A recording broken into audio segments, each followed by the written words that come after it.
Estamos de volta com o programa Você Pode Ser Feliz aqui pela Rede Século XXI. Estamos conversando com a Estela Moraes sobre o nosso temperamento. Olha, nós já rezamos aqui, foi muito legal, né? No segundo bloco nós fizemos um momento muito especial de oração. Rezamos por você, pelas suas intenções. Continue fazendo seus pedidos de oração, a gente vai continuar lendo e, claro, apresentando diante de Deus aquilo que a gente sabe que é importante para você. E por causa disso, claro, a gente coloca aqui, ó, e depois coloca ali diante da imagem da Sagrada Família para a gente rezar. Quanto mais a gente vive plenamente a nossa fé, do nosso jeito, a gente consegue de fato fazer esse encontro tão especial e tão bonito com Deus. Mas eu quero, né, já no início desse bloco, dar uma dica para você. Você sabe que nós temos aqui o nosso shopping católico, onde nós temos muitos produtos aqui. Temos camisetas, temos livros, temos terços, temos velas, temos muita coisa. Porque a gente prepara isso para você. Justamente para que você tenha, pela sua devoção, aquele momento de intimidade com Deus, por algum objeto que é, para nós, religioso e muito especial. E também você sabe que todos os produtos que você adquire aqui no Shopping Católico, todos aqueles que vocês adquirem, você também ajuda para que esta obra se mantenha no ar, não é? E para que a evangelização aconteça em todos os lugares do nosso país, é isso que a gente espera. Então, hoje a dica que eu tenho para você é essa aqui, olha, a vela no vidro. Sabe a nossa devoção às mãos ensanguentadas de Jesus, como ela é tão especial para nós? Então, nós temos a vela no vidro das mãos ensanguentadas de Jesus. E essa vela queima, claro, aqui dentro mesmo, eu não preciso tirar a vela, tá bom? E ainda tem a oração, como a gente tem apresentado aqui, cura-me, Senhor, no rótulo. Assim, quando você for acender a sua vela, faça a sua oração com confiança e lembre-se sempre que Jesus é a nossa luz. E também por isso Ele é o centro das nossas vidas. Leve com você essa devoção que vem transformando o Brasil, essa devoção das mãos ensanguentadas de Jesus, que nasceu aqui na Associação do Senhor Jesus. Você vai ligar agora, 0 Operadora 19 3871 9620, ou então você vai acessar o nosso shopping católico.com.br e adquira a sua vela no vidro, a vela das mãos ensanguentadas de Jesus que você vê aí na sua televisão. Como eu já disse para você, que ao adquirir os nossos produtos aqui oficiais, você contribui diretamente para a construção da Igreja das Mãos Ensanguentadas de Jesus. A gente tem falado muito disso aqui, a gente precisa da sua colaboração. Então você pode, adquirindo os produtos nossos aqui, também já ajudar nessa obra da nossa Igreja das Mãos Ensanguentadas de Jesus. Ligue então, 0 Operadora 19 3871 9620. E claro, você vai ligar e pedir já a sua vela das mãos ensanguentadas de Jesus que vem no vidro. É bem interessante, viu? A gente vê de perto aqui, ó, bem bonito. Então, ligue para cá. A gente agradece desde já porque você nos ajuda com essa obra de evangelização. Vamos então continuar o nosso bate-papo. A gente está aqui, né? Um fala que é fleumático, outro fala que é isso, outro fala que é aquilo. É sempre muito importante ver qual é o próximo, então. Tem a tela aí, vamos mostrar a tela. Estou pegando o meu microfone que caiu aqui. Colocaram o Vamos lá, olha. Fleumático, sonhador, pacífico, eu sou mesmo. Dócil, sim, acho. Pensam antes de agir e preferem não manifestar a sua opinião. Gostam de rotina, gosto de rotina. Observadores, eu acho que eu sou fleumático. Eu acho que eu sou fleumático. Olha só. Então, essas são as características da pessoa que é um fleumático, no caso, isso. não é? E aí, se você for pegar, por exemplo, para ver o dócil, né? Dócil parece ser uma coisa dócil. Tá. Mas o dócil, às vezes, ele pode sofrer para não conseguir se impor. Ah, tá. Né? Entendi. Então, pessoas que pensam antes de agir e preferem não expor sua opinião. Tá. Mesma coisa, pode ser uma pessoa, nossa, que bom que ela pensa antes de agir, né? Tá. Mas e aí, quando ela quiser... Não pode ser omissa. Entendeu? Você está vendo só, você que está acompanhando a gente, como é bom a gente se conhecer, porque a gente começa a entender que as nossas atitudes, elas podem colaborar, de fato, para que mude o nosso relacionamento com as outras pessoas, mas a gente tem que se cobrar. Por exemplo, eu manifesto a minha opinião. Eu não tenho muita dificuldade de dizer, não. Eu acho que às vezes eu sou até direto demais. Mas assim, eu prefiro pensar antes. Prefiro pensar antes para não sofrer a consequência depois. Algumas questões, não sei se dá para a gente voltar à tela, Marina, a gente voltar à tela do sanguíneo. Ah, tá. Do fleumático, né? Sonhador. Eu não estou falando da análise minha, mas eu acho que é importante a gente observar que essas coisas, então, eu poderia, como você tinha dito na outra observação, a pessoa pode buscar um pouco daquela outra, porque tem coisa que eu me identifico também no sanguíneo que a gente viu. Geralmente é o que rege, né? O que você mais se identifica, o que mais... A gente costuma dizer, né, na psicanálise, o seu impulso. Né? Ah, ok. Tá. Aquilo que vem de primeiro, assim, sabe? Tá. Se você não tiver que pensar muito, assim, você vai ser assim. Então, usando esse exemplo, o meu exemplo, eu posso ser uma pessoa, eu posso ser fleumático, mas que seria o que dá o carro-chefe, digamos, mas eu posso ter pinceladas de outras coisas. Isso, o fato da pessoa descobrir essa característica, isso ajuda a pessoa e ela se tornar uma pessoa melhor com os outros ou só com o autoconhecimento? Com ambos, né? Ambos, porque assim, se eu me sei uma pessoa impulsiva, né? Eu sei que eu sou uma pessoa, sei lá, sonhadora. E aí eu me relaciono com pessoas no meu trabalho, na minha vida pessoal, que são pessoas mais pé no chão. Eu entendo que minha forma pode interferir na vida do outro, pode atrapalhar, ou enfim, pode ajudar. Eu me conhecendo, eu consigo conviver melhor com as outras pessoas. Eu sei que o jeito da pessoa que ser racional demais, talvez eu não gosto tanto, mas é porque é o jeitão dele, entendeu? E aí como que eu posso levar um pouquinho do meu sonho para lá e trazer um pouquinho da razão para cá, sabe? Entendi. Agora, a gente então nunca pode dizer que existe um tipo que é o ideal. A gente não pode dizer isso. No meu na minha forma de trabalhar com as pessoas, não. Né? A minha visão de profissional, né? Porque pode ser que tenha gente que acha que tem um ideal, né? Mas a minha visão de profissional, não. Não existe um jeito certo ou um jeito errado. Né? Existem pessoas. Eu posso, por exemplo, conviver com as pessoas tranquilamente, independente daquele... quando você usou o exemplo do trabalho aí, não é? A pessoa que tem no seu trabalho, as pessoas com temperamentos diferentes, elas podem contribuir para haver uma harmonia ali. Ou nunca vai haver essa harmonia? É um mundo bem legal de se viver esse daí, né?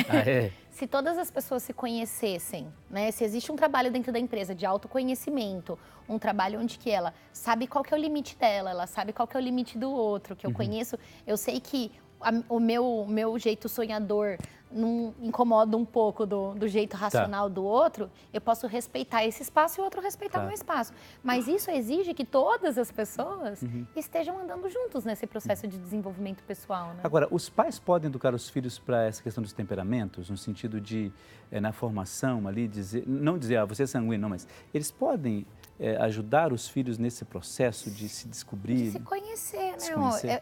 Eu vejo muita diferença de pessoas que eu atendo na clínica de 60 anos e pessoas de 20. Porque as pessoas de 20, elas já estão inseridas no mundo que trabalha o autoconhecimento, né? Elas já estão se conhecendo, porque as pessoas de 60 não olhavam para isso antes. Então, se você coloca desde o começo as crianças a refletirem sobre quem elas são, olha, você é mais sensível, você percebe que um filho é mais sensível do que o outro. Você já vai tratar dois filhos diferentes. E aí você fala assim, olha, fala pra mamãe. Você não precisa necessariamente falar, olha, você é um fleumático. Entendi. Mas você identificando no seu filho, você vai tratar o seu filho da forma que ele é. Porque filhos, geralmente, são um pouquinho um depósitozinho de expectativa do pai, né? Então, se o pai consegue perceber que o filho é diferente dele e que ele entende o temperamento do filho, ele vai deixar de tratar o filho como ele gostaria que o filho fosse e vai tratar o filho como ele realmente é. Os pais conseguem fazer essa diferença? Por exemplo, pela experiência que você tem, os pais conseguem identificar isso, olha... Se ele estiver interessado em se pôr no lugar do filho, sim. Se ele estiver genuinamente interessado em agradar e respeitar o filho, sim. Enquanto o filho for só a expectativa dele, não. Mas se ele quiser se desprender do lugar dele para cuidar bem de uma criança... Existe muito isso, só para mudar um pouco o nosso rótulo, depois eu volto no assunto. Existem esses pais que querem se realizar através do filho? A maioria. A grande maioria, disparado. E isso causa no filho o quê? Uma dificuldade? E causa isso que a gente vê. Filhos frustrados, não sabem lidar com as questões emocionais, esse monte de problema, porque a gente é a relação que a gente tem com os nossos pais, né? Então, o resultado da gente é a nossa relação com os pais.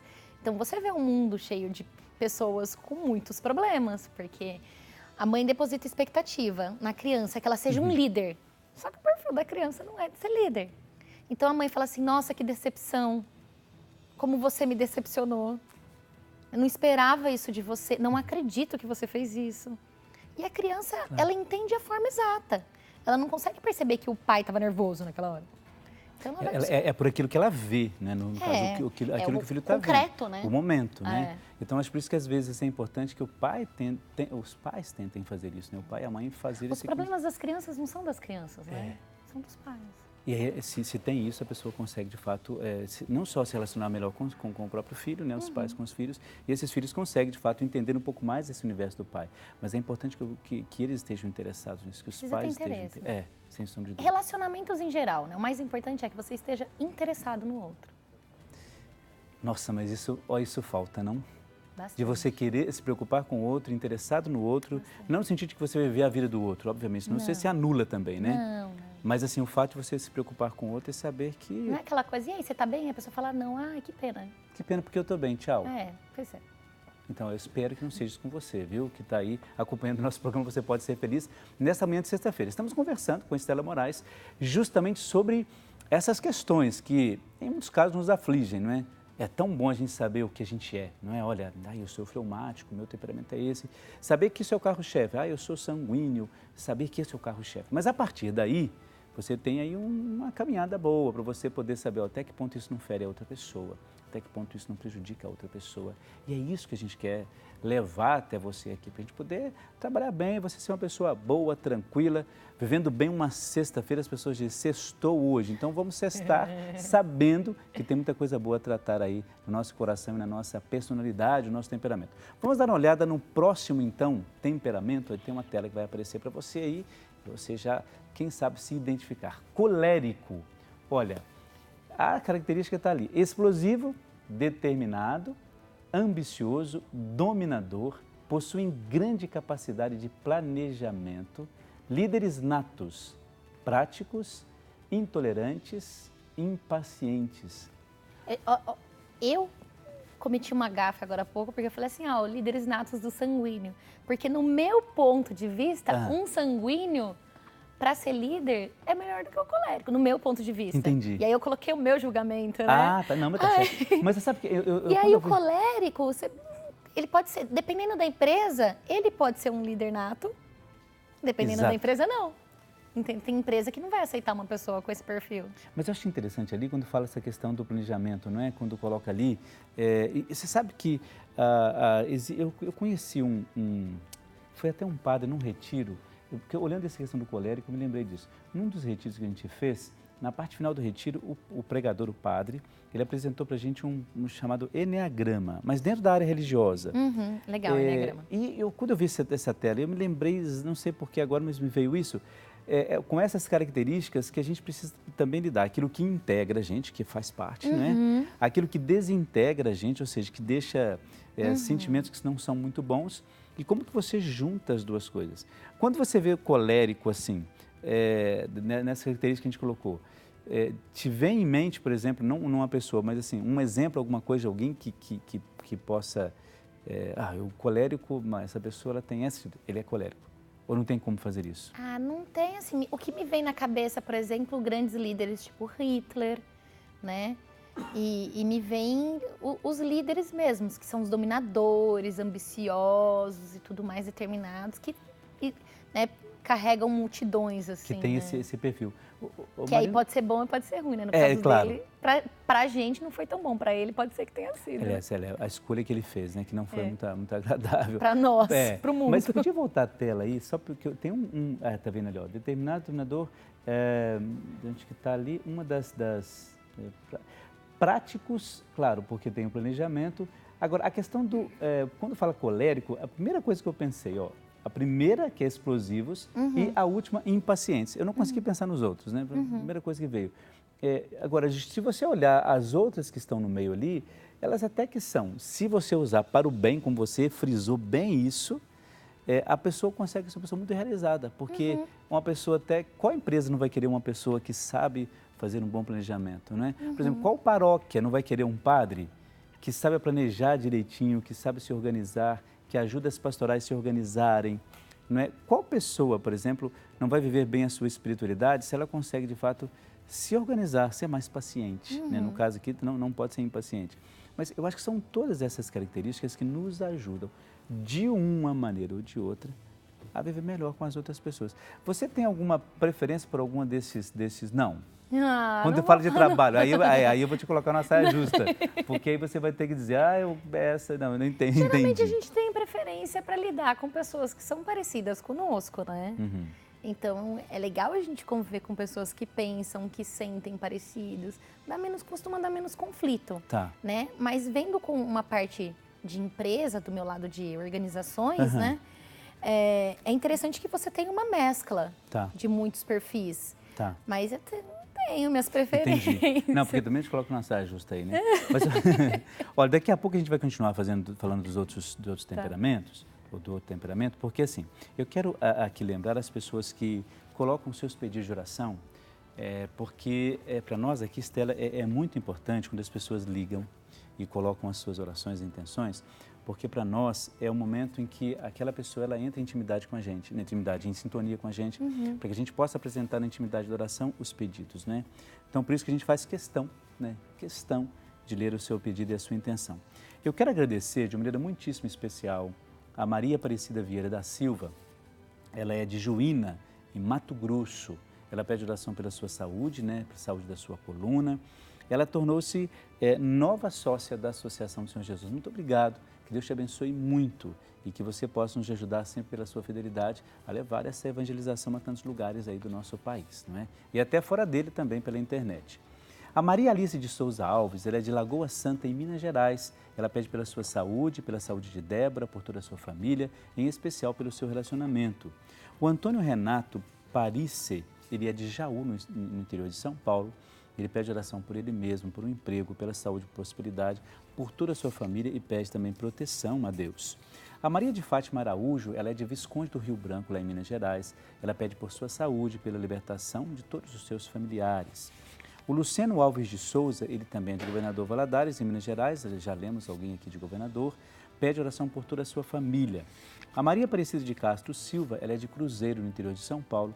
Pede oração por cura e libertação de Gabriel, pede também por sua saúde e por toda a sua família. A Vera Maria Rodrigues Aguiar, ela é de Vitória, no Espírito Santo, pede por ela mesma, pede por cura e libertação, pede também por Marcos Vinícius, pede por Luciana, Ronan, pela cura de Regina, por Igor, Marcos Rogério, pelos seus estudos, pede também por toda a sua família, cura, libertação e pede por todos nós aqui da Rede Século XXI. Olha, daqui a pouquinho eu vou continuar lendo aqui todas as intenções, tá bom? Daqui a pouquinho, no próximo bloco, já começo fazendo as intenções e quero agradecer pela sua participação. Então, continue ligando e colocando quais são os pedidos que você tem. Telefone 0 operadora 19 3871 9620. Intervalo, você sabe, é rapidíssimo. Daqui a pouco a gente volta com mais um temperamento. O intervalo é rapidíssimo, daqui a pouco a gente já volta. Um instante só. Até lá.